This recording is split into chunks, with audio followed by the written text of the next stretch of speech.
محترم دوستوں، بزرگوں، بھائیوں، ہماری زندگی تغیرات کا نام ہے۔ زندگی کے اندر تبدیلیاں یہ فطری چیز ہے اور نظام قدرت ہے۔ بچے تھے، لڑکپن میں آئے، جوانی میں آئے، بڑھاپے میں آئے، کمزوری ہے، طاقت ہے، کبھی صحت ہے، کبھی بیماری ہے، کبھی خوشی ہے، کبھی غمی ہے۔ یہ انسان کی زندگی کا حصہ ہے۔ حالات کا تغیر، حالات کا تبدل، تبدیلی یہ انسانی زندگی کے اندر ایک فطری عمل ہے۔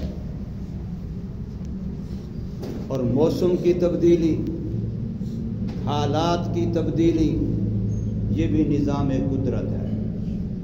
ابھی جو کئی دنوں سے مسلسل سردی، مسلسل دھند، مسلسل حالات کی ایک ایسی کیفیت ہے جس میں نظام زندگی کافی سارا مختلف ہوا، معطل ہوا۔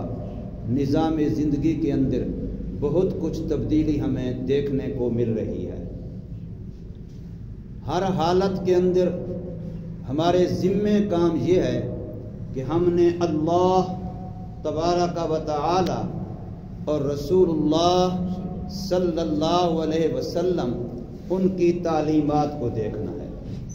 چاہے ہم بیماری کی حالت میں ہوں، چاہے ہم صحت کی حالت میں ہوں، چاہے ہم خوشی کی حالت میں ہوں، چاہے ہم غمی کی حالت میں ہوں، چاہے امیری کی حالت میں ہوں، چاہے غریبی کی حالت میں ہوں، چاہے حالات خوشگوار ہوں، موسم اچھا ہو، چاہے حالات پریشانی والے ہوں، موسم ناخوشگوار ہو، ہمیں ہر حال میں دیکھنا یہ ہے کہ اس وقت میرا اللہ مجھ سے کیا چاہتا ہے اور میرا پیغمبر محمد الرسول اللہ صلی اللہ علیہ وسلم ان حالات میں میرے لیے کیا نمونہ، کیا اسوہ حسنہ اور کیا سنت چھوڑ کے گئے ہیں، ہمیں کیا ہدایات دی ہیں۔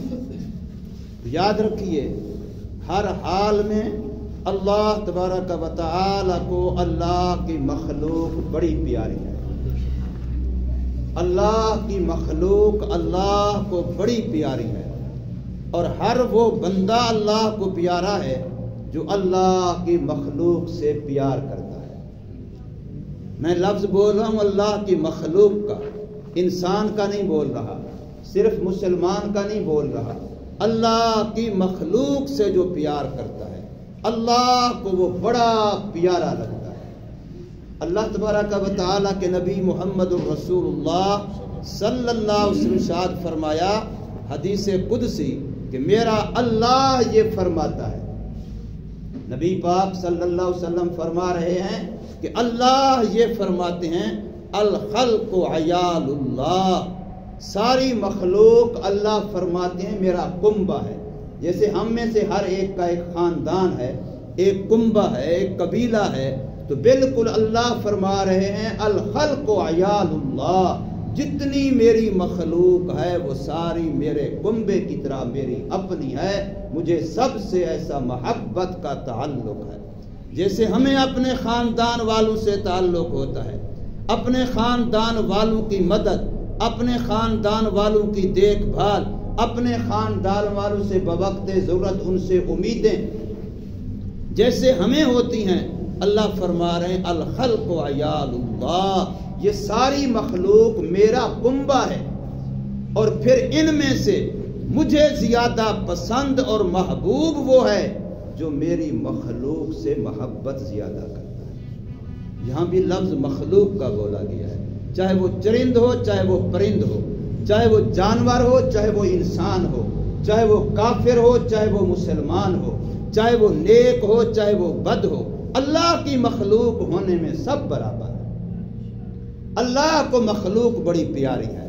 تو ان حالات میں ہمارے اوپر ذمہ داری یہ آتی ہے کہ جب مشکل حالات ہوں، جب تنگی کے حالات ہوں، پریشانی کے حالات ہوں، دکھ کے حالات ہوں، تو اس وقت ہمیں اپنے سے پہلے دوسرے کا احساس کرنا چاہیے۔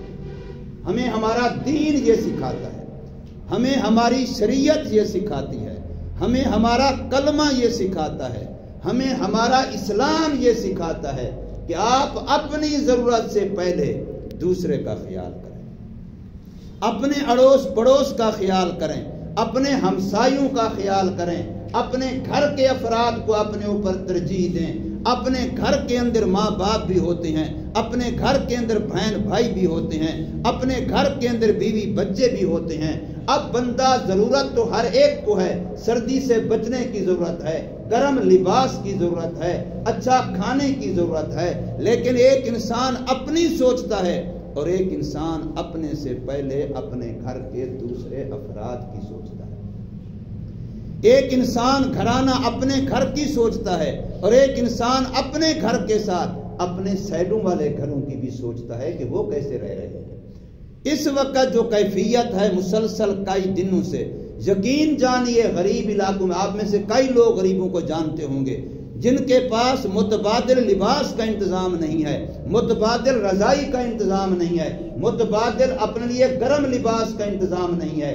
ایک چادر ہے تو دوسری گرم چادر نہیں ہے، ایک گرم بستر ہے تو دوسرا نہیں ہے، اگر ایک جراب کا جوڑا ہے تو دوسرا نہیں ہے، ایک گرم ٹوپی ہے تو دوسری نہیں ہے، کسی کے پاس سویٹر ہے، کسی کے پاس جرسی ہے، اگر کسی کے پاس بعض تو ایسے جن کے پاس ایک تک بھی میسر نہیں ہے، اگر کسی کے پاس ایک ہے تو دوسری نہیں ہے۔ اب مسلسل اتنے دنوں میں، اور پھر دیہاتوں کے اندر یہ کہ وہاں ہر جگہ پر اول تو گیس ہے نہیں، اگر ہو تو پھر گیس پھر نہیں ہے، اگر ہو پھر بھی نہیں ہے۔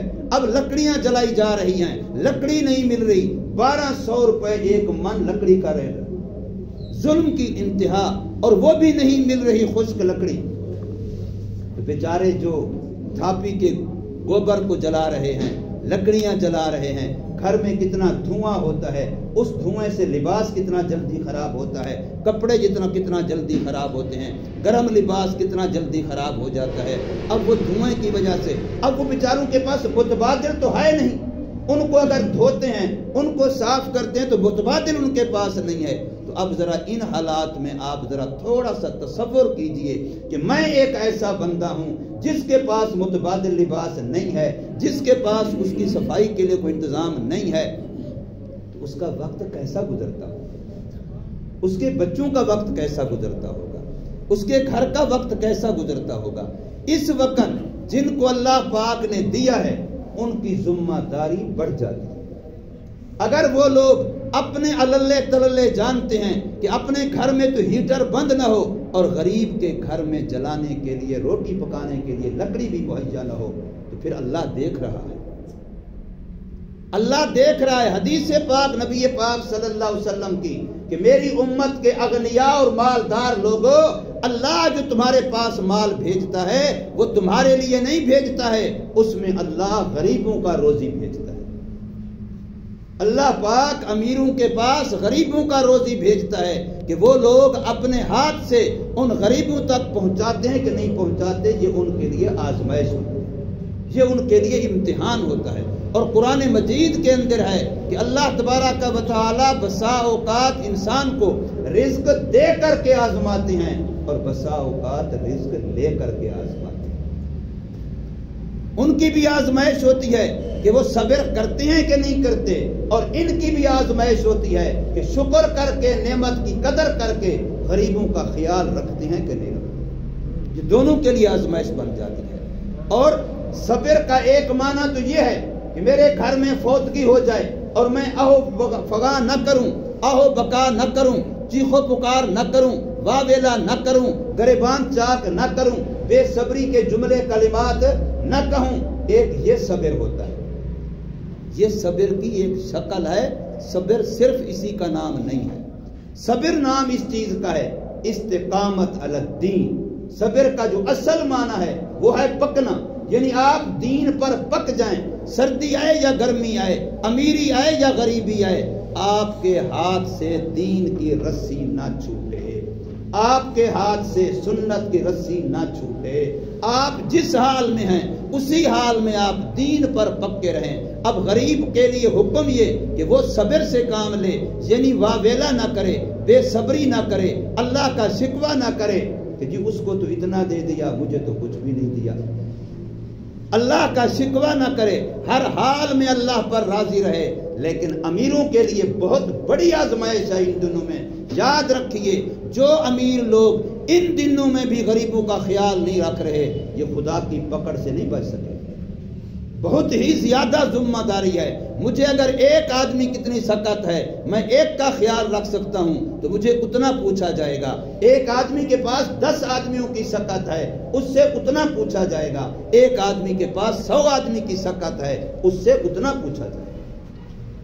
یہ نہیں ہے کہ ایک کی تو تجوریاں ختم نہیں ہوتی، اس کو تو دولت کا اندازہ ہی نہیں ہے کہ میرے پاس کتنا ہے، اور غریب کے پاس جو صبح شام بیچارہ، میرے گھر میں تو ڈرائی فروٹ ختم نہیں ہوتے، اور غریب کے بچے کو ان سردیوں میں بھی بھونے ہوئے چنے بھی نہیں ملتے، تو کیا امیر بندہ یہ سوچتا ہے کبھی کہ میرے گھر میں تو اللے تللے کے لیے بھی ڈرائی فروٹ، وہاں اگر پرندے بھی رکھے ہوئے ہیں، طوطے اور کبوتر بھی رکھے ہوئے ہیں، تو وہ بھی ڈرائی فروٹ کھاتے ہیں، ان کے کتے بھی جو غذا کھاتے ہیں، غریب کو وہ میسر نہ ہو، تو بھلا ایسے امیروں سے خدا نہیں پوچھے گا؟ اس لیے ہم پر ذمہ داری ہے یہ ہماری کہ ہم اپنی اپنی بساط کے مطابق جتنا مجھے اللہ نے سکت دی ہے، جتنا مجھے اللہ نے طاقت دی ہے، میں دوسروں کا احساس کروں، اور کچھ نہیں کر سکتا۔ صبح شام ان سے خیر خیریت تو پوچھ سکتا ہوں، اپنے ہمسائے سے اس کی دل جوئی تو کر سکتا ہوں کہ ان سردیوں میں تیری راتیں کیسے گزر رہی ہیں، تیرے دن کیسے گزر رہے ہیں، تیرے بچوں کا وقت کیسے گزر رہا ہے، کھانے کا کیا ہے، پینے کا کیا ہے۔ کیا ہم ان سے یہ نہیں پوچھ سکتے؟ اتنا پوچھ لینے سے بھی اس غریب کا کتنا بڑا حوصلہ ہو جائے گا، کتنا اس کو خوشی ہو جائے گی کہ میرے ہمسایہ نے مجھے اپنا ہمسایہ تو سمجھا، اس نے مجھے احساس تو کیا، مجھ سے آ کر کے پوچھا تو ہے، ورنہ صبح کو نکلا شام کو گھر گیا، شام کو نکلا صبح کو گھر گیا، بس اپنی ہی سوچ ہے، کسی اور کا خیال نہیں ہے۔ یہ انسانی زندگی نہیں ہے۔ انسانی زندگی وہی ہے جس میں دوسرے کا احساس ہو۔ اپنے لیے تو ہر کوئی جیتا ہے، اپنے لیے تو جنگل کے درندے بھی جیتے ہیں، اپنے لیے تو پرندے بھی جیتے ہیں، اپنے لیے تو کافر بھی جیتے ہیں۔ اگر ہم جیئیں تو کسی اور کے لیے جیئیں، پتہ چلے کہ میری زندگی کا مقصد صرف میرا وجود نہیں ہے، بلکہ میری زندگی کا مقصد دوسروں کا احساس ہے۔ یہ اگر زندگی کے اندر، اس لیے اس کا نام صبر ہے۔ یاد رکھو، صبر کا میں نے واویلا نہ کرنا، وہ بھی صبر کی ایک شکل ہے۔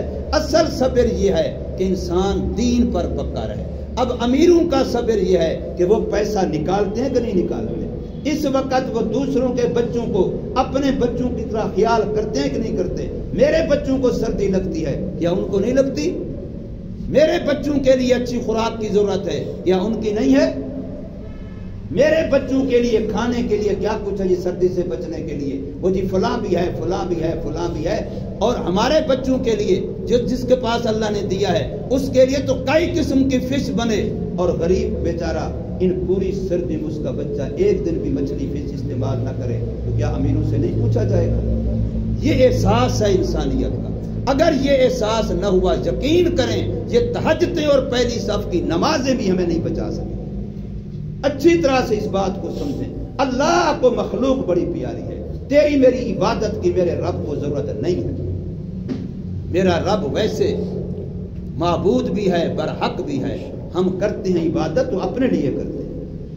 پیر ذوالفقار سے صوفی آدمی ہیں، آپ میں سے اکثر جانتے ہوں گے ان کے نام، صوفی آدمی ہیں، لیکن انہوں نے اپنے بیان میں فرمایا ہے کہ اگر نماز کی، ذکر اللہ کی، عبادت جن کو ہم کہتے ہیں، ان میں اگر کوئی کمی رہ گئی تو میں پوری گارنٹی سے کہتا ہوں میرے رب بڑا رحیم ہے، معاف کر دے۔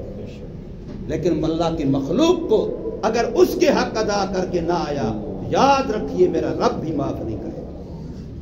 اس لیے ان حالات میں خصوصاً ہمارا فرض بنتا ہے کہ ہم نے اپنے اڑوس پڑوس کا، اپنے ہمسایوں کا، اپنے ساتھ والوں کا، دوسروں کا احساس کریں۔ مسلسل اتنے دنوں میں اس طرح کی شدت کی سردی میں بعض غریب بندے، یقین جانیے آپ سوچ نہیں سکتے کہ ان کی راتیں کیسے گزرتی ہیں، ان کے دن کیسے گزرتے ہیں۔ اللہ تبارک و تعالی سمجھ نصیب فرمائے، عمل کی توفیق